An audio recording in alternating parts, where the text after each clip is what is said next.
ഡൽഹി വായുമലിനീകരണത്തിൽ ബിജെപിയെ പ്രതിരോധത്തിലാക്കി കേന്ദ്രമന്ത്രി നിതിൻ ഗഡ്കരി. വായുമലിനീകരണം തനിക്ക് ആരോഗ്യ പ്രശ്നങ്ങൾ ഉണ്ടാക്കിയെന്ന് ഗഡ്കരി പറഞ്ഞു. ആർക്കും ആരോഗ്യ പ്രശ്നങ്ങൾ ഉണ്ടാകുന്നില്ലെന്ന കേന്ദ്രവാദം പൊളിഞ്ഞുവെന്ന് ആം ആദ്മി ആരോപിച്ചു.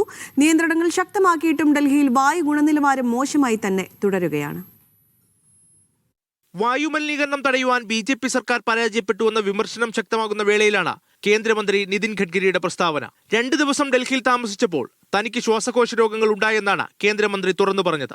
मैं 2 दिन मुश्किल से रहता हूँ, इन्फेक्शन हो गया. ये दिल्ली पूरा प्रदूषण से त्रस्त क्यों है?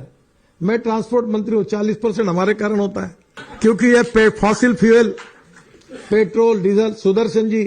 പിന്നാലെ ഗഡ്കരിയുടെ വാക്കുകൾ ആം ആദ്മി പാർട്ടി കേന്ദ്ര സംസ്ഥാന സർക്കാരുകൾക്കെതിരെ ആയുധമാക്കി. മലിനീകരണവും ശ്വാസകോശ രോഗങ്ങളും തമ്മിൽ ബന്ധമില്ലെന്ന കേന്ദ്ര സർക്കാർ വാദം പൊളിഞ്ഞുവെന്ന് ആം ആദ്മി പാർട്ടി ചൂണ്ടിക്കാട്ടി. അതേസമയം ഡൽഹിയിൽ വായു ഗുണനിലവാര സൂചിക മോശം വിഭാഗത്തിൽ തുടരുകയാണ്.